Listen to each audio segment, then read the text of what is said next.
The empire of Marcus Black was reborn, rising from the ashes of the Phoenix Lounge into a constellation of 5 premier establishments across Atlanta. He was no longer a ghost. He was a legitimate titan, his name mentioned in the same breath as the city's top entrepreneurs. His story was a celebrated tale of redemption, his past a footnote to his dazzling present. And through it all, Keisha was by his side, a permanent fixture on his arm. She had moved into his Chastain Park mansion, believing she had finally won the ultimate prize, the king in his kingdom. She was living Simone's dream, and her arrogance made her blind. Marcus played his part with chilling perfection.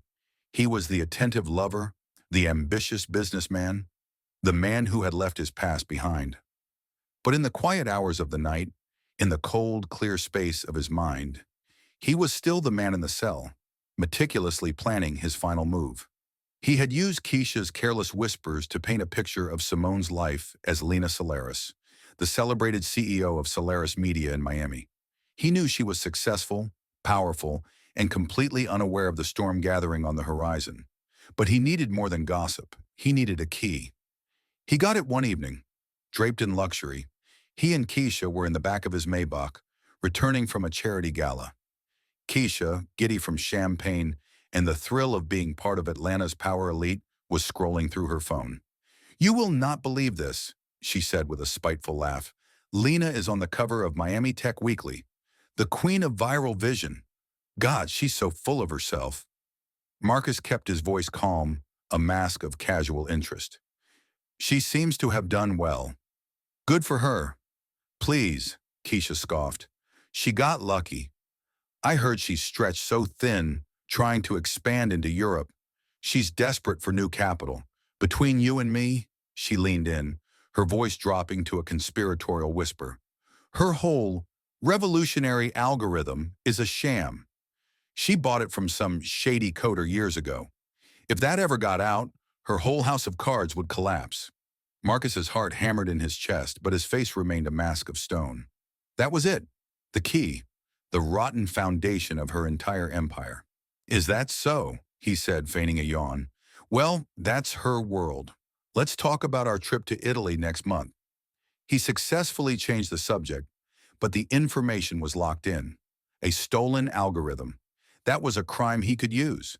The next day, he put his old prison mentor, Arthur Vance, on a plane to Miami.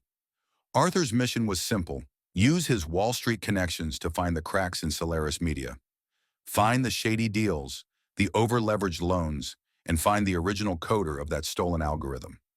While Arthur dug for dirt in Miami, Marcus made his final move with Keisha. He took her to a romantic dinner. He spoke of the future, of building a life together. He made her believe a proposal was imminent. The next morning, while she was out shopping with the black card he had given her, he had her belongings packed into boxes and sent to her Buckhead condo. He left a single envelope on the bed. Inside was a cashier's check for $50,000 and a one-line note. "For services rendered, we're even." He changed his numbers and his security codes. By the time Keisha returned to the mansion to find her life boxed up, Marcus was already on a private jet to Miami. The board was now clear for the final game. Marcus arrived in Miami not as a vengeful ex-con, but as a legitimate, ultra-wealthy investor. Arthur's research had been brutally effective. He discovered that Solaris Media, in its aggressive expansion, was indeed deeply in debt to a number of private equity firms, one of which was known for its predatory lending practices. He also, through a network of contacts in the tech underworld, found the original creator of the algorithm, a brilliant but bitter programmer living in obscurity who had been cheated out of his creation by the same broker who sold it to Simone. Marcus's plan was a masterclass in corporate warfare, a strategy Arthur would have called the anaconda squeeze. First, he approached the disgruntled programmer and, through a shell corporation, bought the exclusive, legally documented rights to the algorithm, along with a sworn affidavit detailing its theft.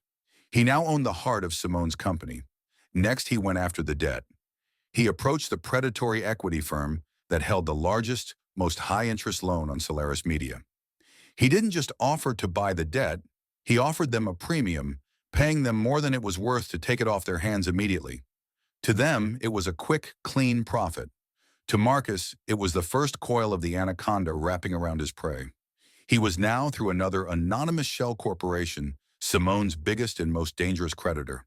The trap was set. If you're enjoying this story, take a moment to like the video, subscribe to the channel, and turn on your notifications so you don't miss the next episode. Marcus instructed the Shell Corporation to call in the debt.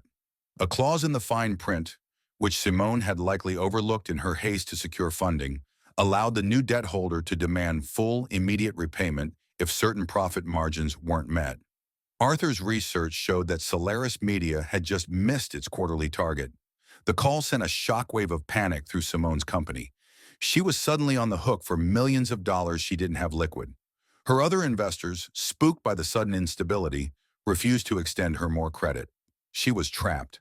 Desperate, she announced she was seeking a strategic partner to inject capital into the company, a euphemism for a partial buyout.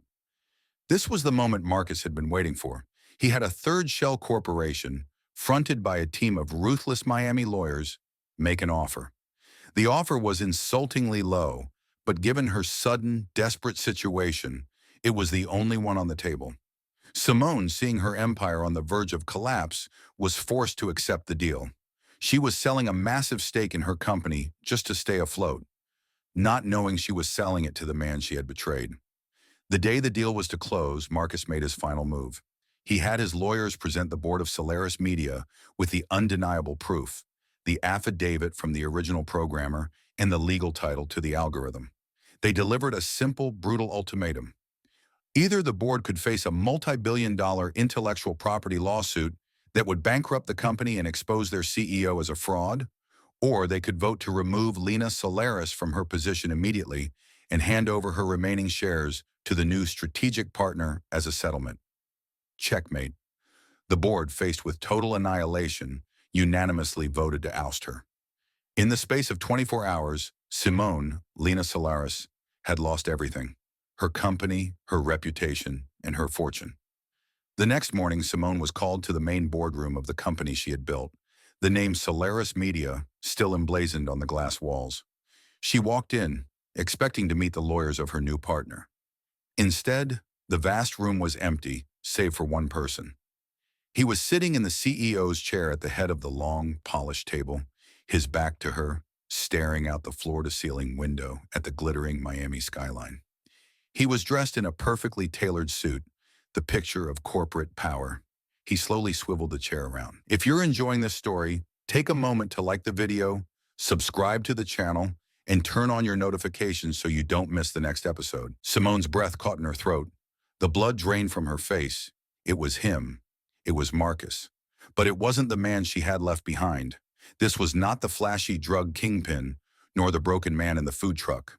This was someone else entirely. A man radiating a cold, absolute power she had never seen before. "Marcus," she whispered, her voice trembling, the world spinning around her. "What? How are you here?" "It's a long story," he said, his voice calm, even and utterly devoid of emotion. "It involves a food truck, a very helpful ex-best friend, and a number of shell corporations. You wouldn't be interested in the details. What you should be interested in is the result." He gestured around the room. "As of 9 a.m. this morning, I am the sole owner of this company. Your debt, your partners, your algorithm, it's all mine now. The company you built with my money is now my property." Tears began to stream down her face as the full, horrifying reality of his revenge crashed down upon her. "Marcus, please," she begged, taking a step forward. I was young. I was scared. I made a mistake." "A mistake," he repeated, the word hanging in the air. He stood up and walked slowly toward her, his presence filling the room. "A mistake is forgetting to pay a bill, Simone. A mistake is taking the wrong turn on the highway. What you did was a choice. You chose the money over the man. You chose a life of luxury over loyalty. And your best friend, Keisha? She chose a Porsche over you. You are two sides of the same worthless coin." He stopped directly in front of her. She was looking for a flicker of the man she once loved, but his eyes were like black ice. "You built an empire on a lie," he said, his voice dropping to a low, chilling whisper. "So I took it. Not with a gun, not with a threat. I took it with a pen, with a contract, with the same clean corporate language you used to reinvent yourself. I destroyed you with the rules of the world you were so desperate to join. He walked back to the desk and picked up a single piece of paper. It was a check. This is for you, he said, holding it out. $1 for services rendered. Now get out of my building. Simone stared at him, her body shaking with sobs, completely and utterly broken. She had lost everything. She was nobody again. She turned and stumbled out of the boardroom, a ghost in her own life. Marcus watched her go, not with anger, not with joy, but with the quiet, profound emptiness of a debt finally paid. He sat back down in the CEO's chair, the king of a new kingdom. The revenge was complete. It was not a fiery explosion. It was a cold, silent, and absolute victory. The ghost of Buckhead had finally come home. Before you go, tap that like button, leave a comment to let us know what you think, and subscribe so you're always the first to hear our next story. Your support keeps these stories coming.